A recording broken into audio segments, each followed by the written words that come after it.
Kroppen har i alt 639 muskler. Muskler hjælper med at producere styrke og bevægelse. Musklernes energibehov dækkes først og fremmest ved forbrænding af fedtsyre i cellens mitokondrier. Muskelceller indeholder kontraktive filamenter, som bevæger sig forbi hinanden og ændrer cellens størrelse.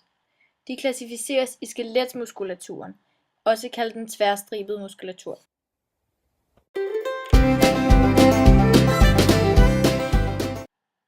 Når man dyrker motion, bruger man sine muskler mere aktivt, det vil sige, at musklerne skal bruge ilt og næringsstoffer til at holde sig i gang.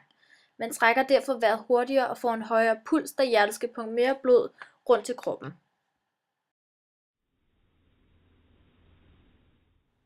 Det er ikke kun det indre i kroppen, som hjælper musklerne i gang. Musklerne har nemlig også brug for sukkerstoffer og fedt, og det kommer fra den mad, vi spiser. Derfor er det også meget vigtigt at spise sundt, så man kan træne. En muskel består af masse muskelfiber. Hver enkelt fiber kan blive større, hvis musklen bliver trænet til det, så størrelsen på musklen er afhængig af, hvor meget muskelfiber den bliver trænet til.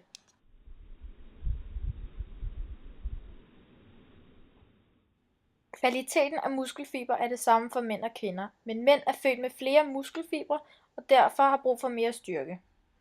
Det antal muskelfiber, man har, kan ikke øges. Det er selve arealet, det vil sige volumen, som bliver større og derfor får større muskler. Der findes to forskellige slags muskeltyper. Tværstribede muskler og glatmuskler. Det er de to muskeltyper skelner imellem af de hvide og de røde fiber. De kan også kalde for de hurtige og de langsomme fibre.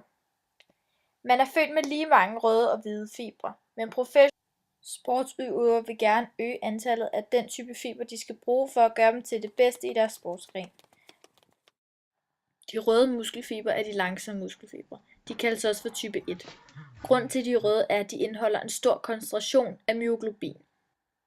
De hvide muskelfibre er de hurtige muskelfibre. De kaldes type 2 muskelfibre. De inddeles faktisk i to mindre grupper, type 2A og type 2B. Nogle kalder dem også for type 2A og type 2X. Det er ikke det vigtige. Det centrale er ved type B er de allerhurtigste. Det er meget vigtigt at få en masse proteiner, når man gerne vil bygge sine muskler op. Det kan man fx gøre ved den kost, man spiser, eller fx kosttilskud. Mange professionelle trænere spiser meget kylling eller proteinshake efter de har trænet. Styrketræner man, og vil man have mest ud af sin træning, skal man indtage protein, ikke senere end 20-30 minutter efter man har sluttet. Den enkelte muskel er opbygget af muskelceller, som også er kaldet muskelfibre.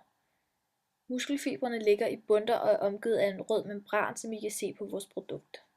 Selve muskelfibren indeholder sammentrækkelige tråde, der også kaldes myofibriller. Udover selve muskelfibrene findes også cellekern og mitokondrier inde i muskelfibren. De er små kraftværker, hvorfra musklen får energi